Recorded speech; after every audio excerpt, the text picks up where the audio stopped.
말씀을 전하기 전에 용어 하나 정리하고 말씀을 시작하겠습니다. 우리가 이제 관례적으로 다른 사람을 위한 기도를 중보 기도라고 이렇게 표현했습니다. 근데 이제 총회에서는 얼마 전에 이 중보라는 단어를 쓰지 못하게 했습니다. 이유는 우리와 하나님 사이에 예수님 외에는 다른 중보자가 없기 때문입니다. 이 중보라는 말이 중재의 말이지 않습니까? 그러니까 두 사람 사이에 개입해서 서로 화해시키거나 관계를 유지시키는 것을 돕는 역할을 하는데 이 역할을 하는 분은 예수님밖에 없습니다.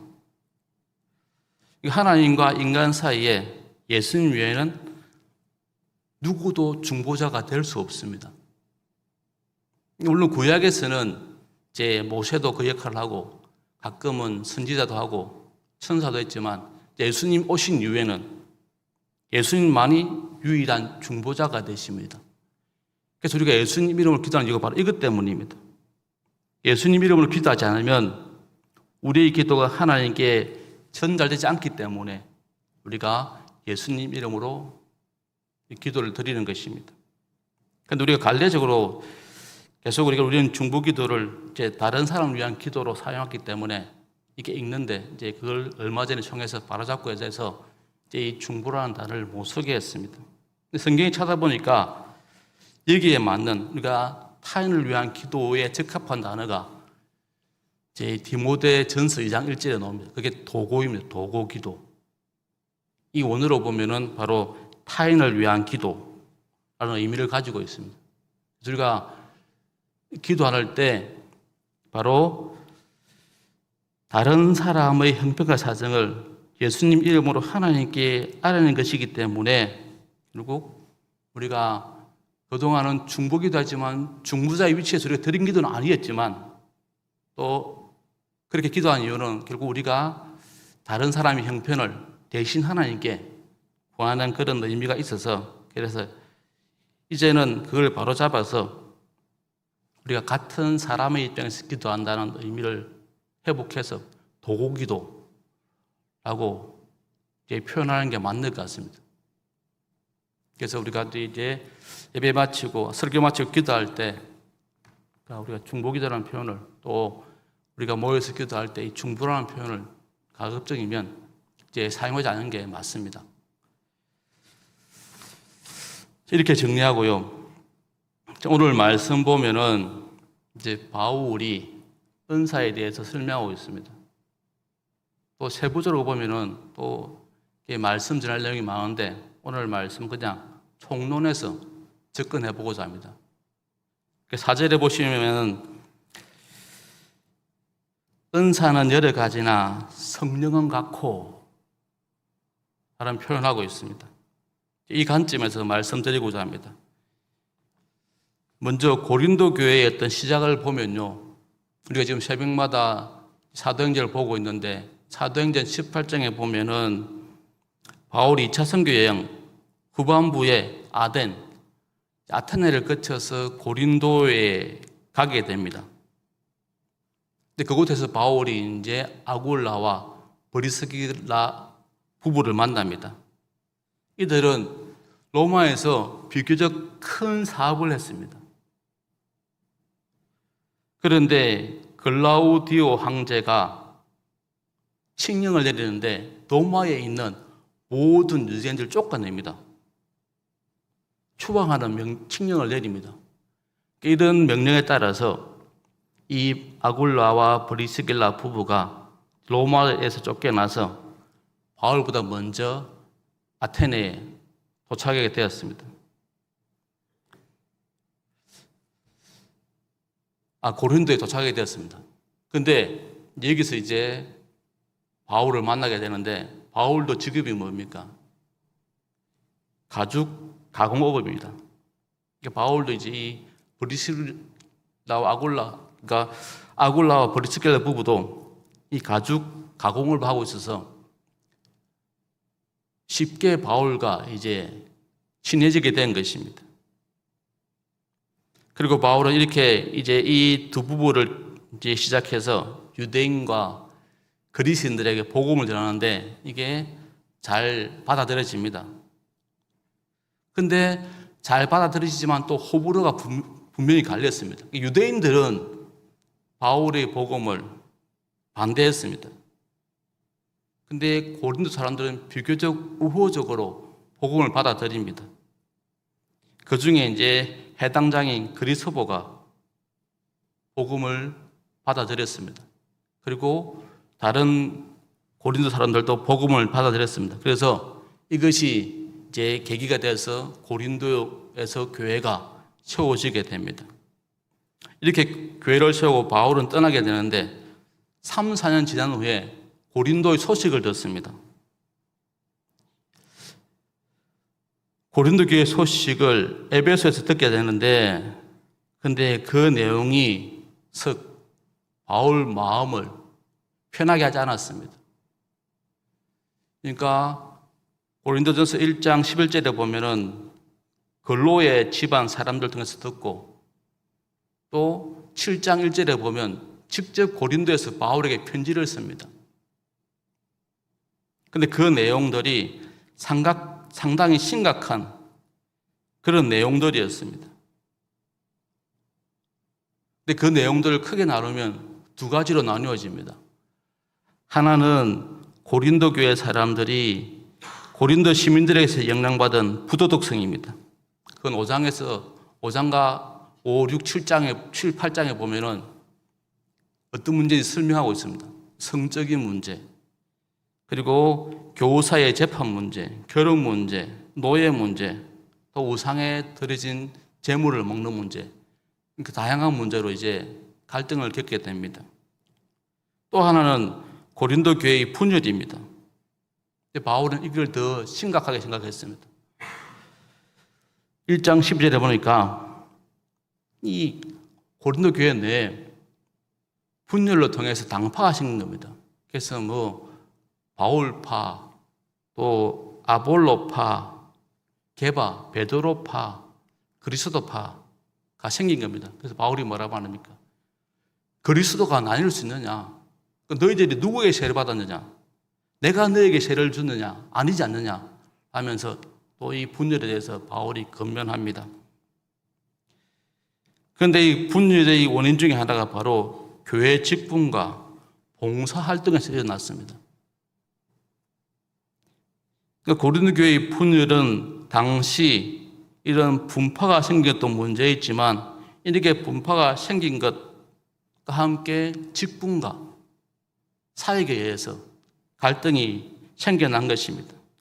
사도, 예언자, 교사, 또 능력 행하는 사람, 또 방언하는 사람 등등을 통해서 이런 문제가 이제 불거졌는데, 근데 이렇게 불거지는 데는 바로 서로 자기의 은사가 더 우월하다, 탁월하다, 그런 주장에 의해서 이런 문제가 생긴 것입니다.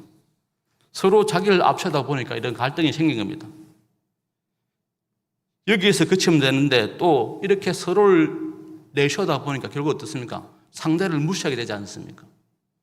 자신을 내세우면서 상대를 무시하는 그런 문제가 생긴 겁니다. 그리스도의 몸인 교회 안에 들어와 있는 사람들 사이에 이 끝없는 분열과 시기와 반목이 바로 바울의 마음을 아프게 한 겁니다. 그래서 바울이 이 문제를 해결하기 위해서 때로는 직접 가기도 했고 때로는 편지를 쓰기도 했습니다. 우리가 보기에는 우리 성경에는 고린도 전후서밖에 없지만 바울이 다양하게 이 문제를 다루었는데 그런 다른 자료들은 다 분실되어서 우리가 보고 있는 이제 고린도 전서와 후서뿐인데 어쨌든 바울이 얼마나 이 문제를 중하게 여겼던지 다양하게 이 문제를 다루기 위해서 접근했습니다. 그런데 그 접근 방식이 철저하게 신학적입니다.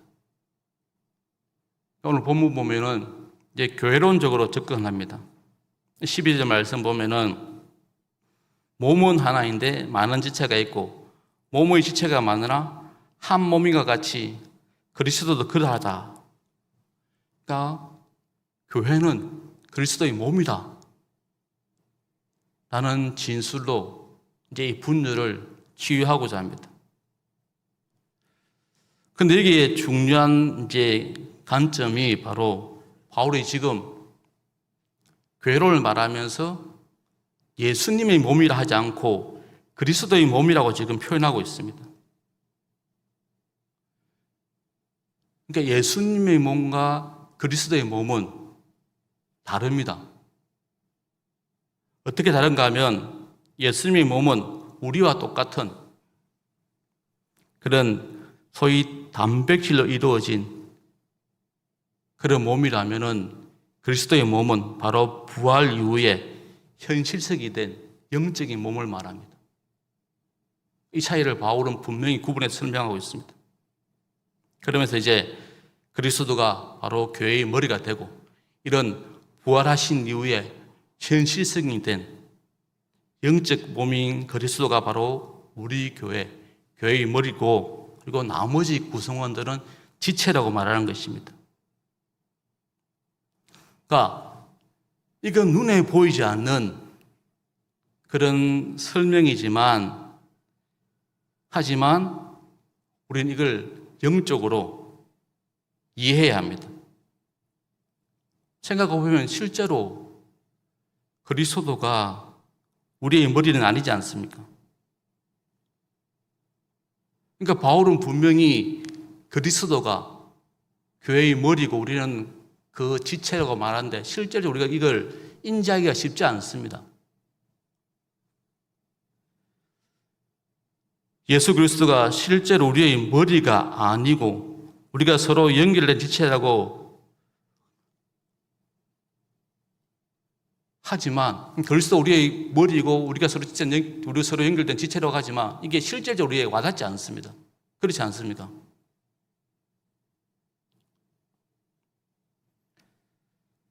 바울은 예수 그리스도 우리의 머리라고 말하고 우리가 지체라고 말하지만 우리는 어떻습니까? 솔직히 말하면 다 개인의 자기 종교적인 욕구에 묶여 있습니다. 고린도 교회도 그랬다는 겁니다. 서로 종교적인 욕구에 매여 있다 보니까 서로 받은 은사 가지고 다투게 된 것입니다. 그래서 바울이 교회가 바로 그리스도의 머리로 하는 몸이라고 가르치면서 분열이 있는 고린도 교회의 본질이 무엇인가, 또 지체들이 어떤 영적 관계를 이루어야 되는지를 설명하는 것입니다. 원어로 보면 카리스와 카리스마는 구별됩니다. 카리스는 은총이라는 뜻이고 카리스마는 은사입니다. 그러니까 은총이라는 카리스는 하나님이 모든 사람들에게 보편적으로 베푸신 선물입니다. 모든 사람들에게 보편적으로 주신 선물. 그런데 은사는, 이 카리스마는 개인들에게 특별하게 베푸신 선물이라는 뜻으로 구분될 수 있습니다. 그 은총은 모든 사람들에게 보편적으로 주신 선물이고 은사인 카리스마는 개인에게 특별하게 베푸신 선물이라는 것입니다. 그래서 우리가 은총을 받았다면 우리 모든 사람들이 보편적으로 구원을 경험하고 하나님의 사랑을 체험하게 되는 것을 말할 때 표현할 수 있고, 은사로 말할 때는 이제 각 개인이 받은 능력으로 구분해서 설명할 수 있다는 겁니다. 그러면서 바울은 몇 가지 구별된 은사를 나열하고 있습니다. 지혜와 지식의 말씀, 믿음, 병고침, 또 능력 행함, 예언, 영분별, 방언 통역 등 이렇게 하나님께서 우리 각자에게 다양한 은사를 개인에 맞게 특별한 선물처럼 주셨다고 이렇게 11절에 말하고 있습니다. 그러니까 우리 모두는 다 은총과 은사를 받은 사람들이라는 겁니다. 우리 모두는 하나님의 은총과 은사를 받았습니다. 특히 오늘 바울이 강조하는 것에 따르다면 우리는 하나님으로부터 특별한 선물, 카리스마를 받은 사람들입니다.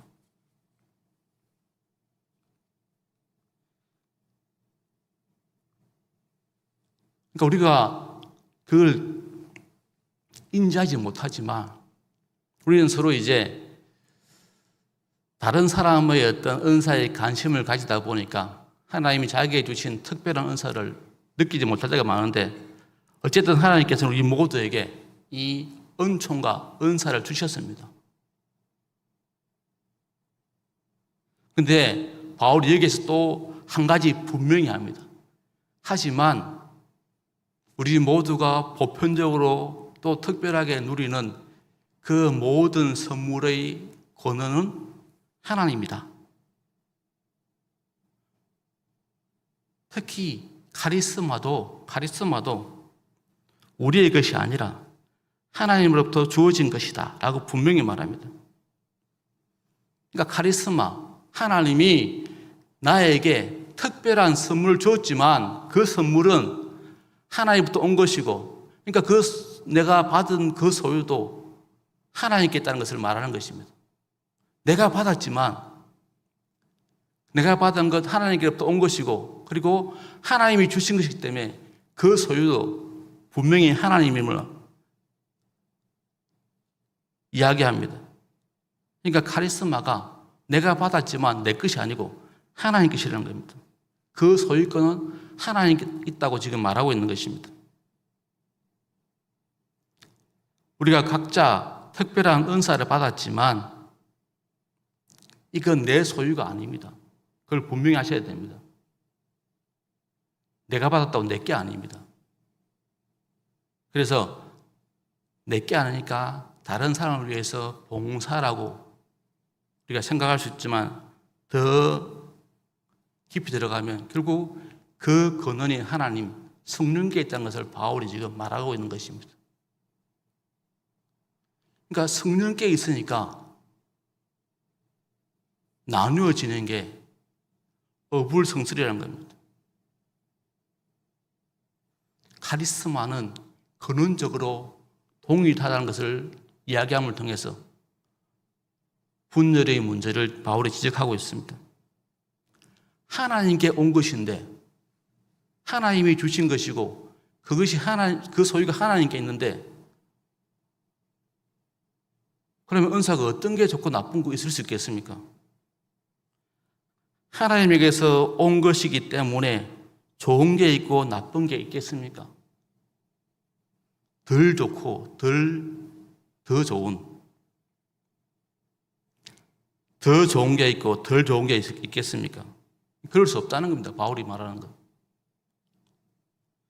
하나님께서 온 것이기 때문에 모두가 똑같은 동일한 가치가 있다는 겁니다. 이걸 우리의 성경과 연결시킨다면 결국 우리의 헌신과 봉사는 결코 세상적인 가치관으로 세상에 있던 기준으로 구별될 수 없다는 겁니다.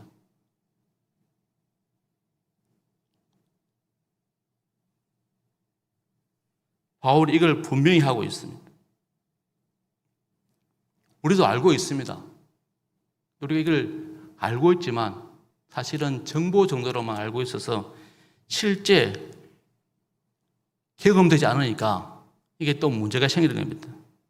그 문제는 우리가 이런 말을 정보로 알고 있을 뿐이지 실제로 경험하지 못하기 때문에 또 이런 갈등이 생기는 겁니다. 분열이 생기는 겁니다. 사람들은 좋은 것과 나쁜 것, 가치 있는 것과 없는 것을 명백하게 구분하는 데 익숙해져 있습니다. 그런데 바울은 분명히 말합니다. 교회 안에서 주어진 은사는 세상적인 개념으로 좋고 나쁘다 할 수 없다. 그러니까 모든 사람이 받은 그 은사는 근본적으로 똑같아. 이걸 지금 줄기차게 주장하고 있습니다. 그러니까 은사도 하나님이 주신 것이기 때문에 각자가 받은 특별한 선물은 하지만 근본적으로, 본질적으로 똑같다는 겁니다. 그래서 귀하다는 겁니다. 그러면서 교회에서 행해지는 모든 일들은 이 카리스마와 연결되어 있다고, 우리가 행하는 모든 봉사는 이 카리스마와 연결됐다고 말하고 있습니다. 우리는 카리스마를 일반적으로 어떤 초능력, 초월적인 능력을 발휘했을 때 그걸 카리스마라고 표현하지만 바울은 그게 아님을 말합니다. 어떤 초월적 힘, 초능력을 말하는 게 아니라, 특별한 능력을 말하는 게 아니라 아주 평범한 일과 평범한 직책 모두 카리스마다. 4절에서 은사는 여러 가지나 성령 같아, 바로 그 말입니다.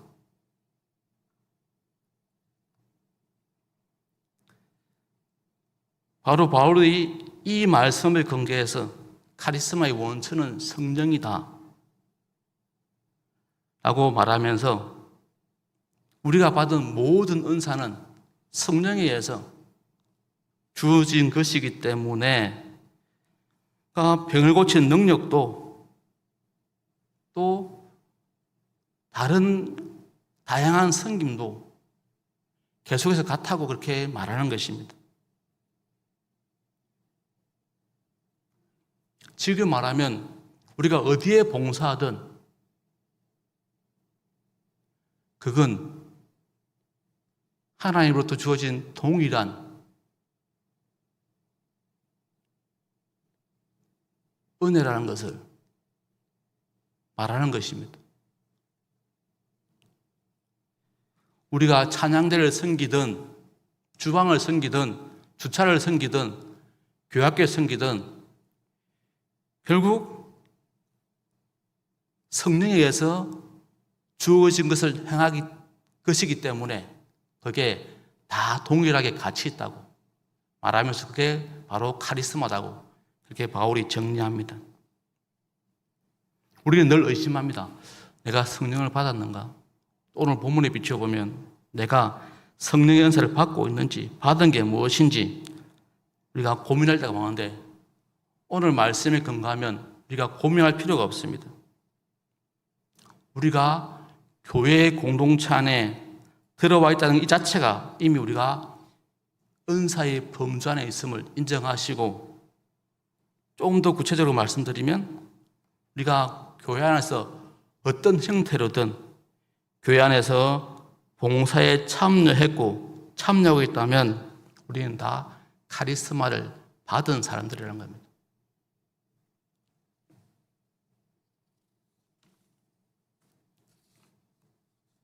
그리고 이건 바로 하나님의 선물이라고 그렇게 바울이 말하고 있습니다.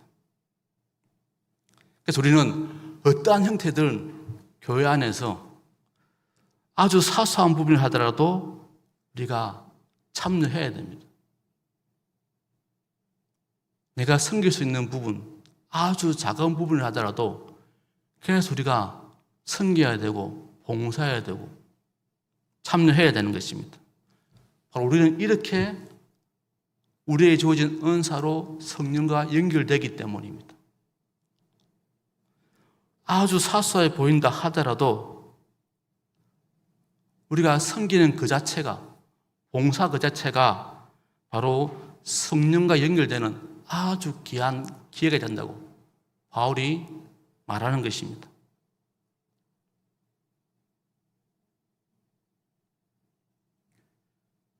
모든 은사는 질적으로 동일합니다.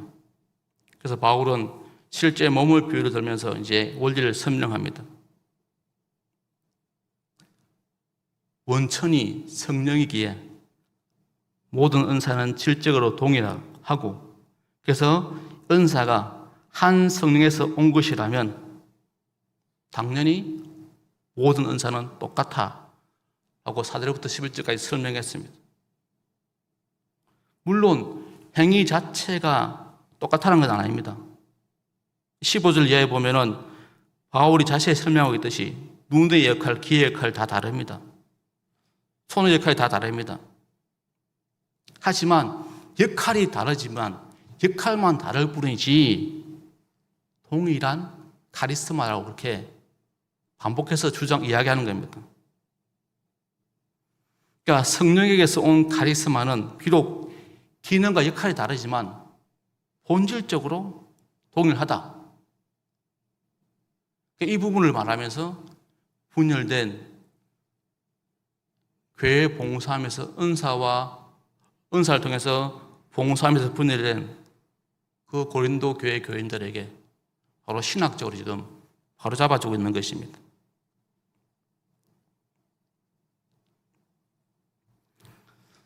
저도 이렇게 말하지만 여러분들도 이게 사실은 또 현실적으로 성경 말씀 오늘 카리스마가 동일하다고 말하고 있지만 또 우리 현장에서는 다르지 않습니까? 그 다름이 지금 바로 고린도 교회에서 드러났고 또 오늘날 교회에서도 이게 드러나고 있습니다. 그런데 이걸 극복하는 게 바로 오늘 바울이 말한 카리스마 영성입니다.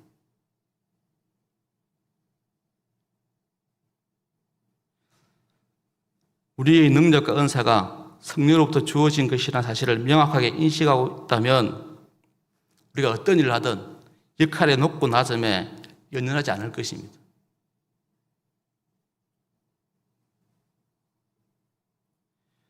우리가 어떠한 직책이 있든 서로를 높이는, 그러니까 한 개인을 높이는 게 아니라 교회를 살리는 쪽으로 나가야 하고 유익하게 하는 쪽으로 나가야 하는 게 바로 바울의 주장입니다. 그러니까 교회는 본질적으로 우리가 받은 그 은사는 똑같아.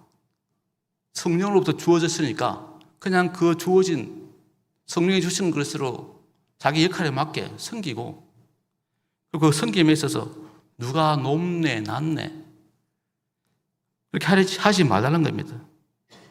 그러니까 하려면 이 은사 가지고 어쨌든 교회가 유익하게 교회가 하나님의 의도하신 방향으로 나아갈 수 있게 하는 것이 답이지 서로 자기 받은 은사 가지고 다툼을 통해서 세상적인 질서를 세우지 말라는 겁니다. 이 은사 가지고 세상에 있는 것처럼 유익의 질서를 세워서 교회를 혼란스럽게 만들지 말라는 겁니다.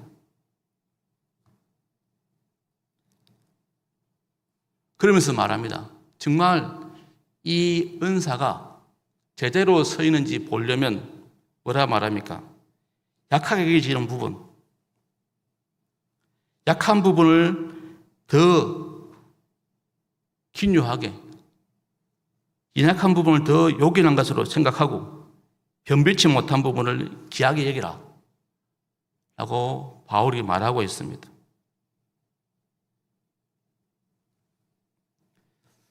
여러분, 우리는 다 은총과 은사를 받은 사람들입니다. 우리에게 다 주신 은사가 있습니다. 그걸 여러분 부정하지 마십시오. 여러분 왜 부정합니까?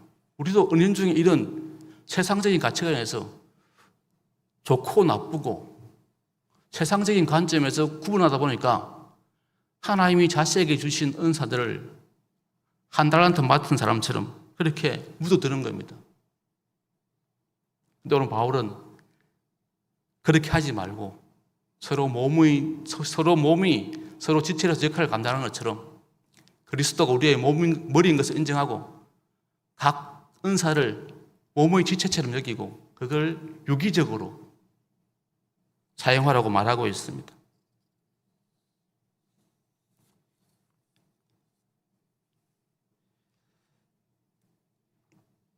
그래서 오늘날 의미에서 정말 교회의 건강함은 바로 오늘 바울이 말한 것처럼 각자 받은 은사 가지고 지체 정신을 가지고 교회 안에서 교회의 덕을 세우고 유익하게 하는데 서로 사용하는 것뿐입니다. 정말 교회가 카리스마 공동체로서 세상처럼 어줍지 않는 그런 논리를 가지고 서로 다툴 것이 아니라, 서로 높아지려 할 것이 아니라 그냥 하나님이 주신 것이니까 감사하면서 내가 할 수 있는 분야에서 봉사하는 게, 그게 답입니다. 그래서 바울이 고린도 교회 교인들에게 너희 은사가 성령으로부터 주어진 것이니까 동일하게 기하객이고 서로 높여주고 인정하고 그렇게 섬기라고 다시 한번 권면하고 있는 것입니다. 우리 구포교회가 이런 공동체가 되었으면 좋겠습니다. 교육자들이 연말만 되면 머리가 아픕니다. 교회에 섬길 자리는 많은데 분명히 은사와 달란트를 받은 분들이 있는데 그 은사와 달란트를 자꾸 드러내지 않기 때문에 저희가 힘듭니다. 근데 여러분들, 오늘 바울이 말한 것처럼 하나님 우리 모두에게 은사를 주셨습니다. 그래서 더 이상 그걸 묵혀두지 마시고 부정하지 마시고 내가 할 수 있는 부분에서 최선을 다해서 귀하게 쓰임받을 수 있는 우리가 되었으면 좋겠습니다. 기도하시겠습니다. 하나님, 우리 구포교회가 이런 은사를 통해서 정말 서로를 높여주고 어떤 직책에 있든 개인을 드러내는 것이 아니라 교회가 건강한 쪽으로, 예수님이 의도하신 건강한 교회로 나아갈 수 있게 해달라고 같이 기도하시겠습니다.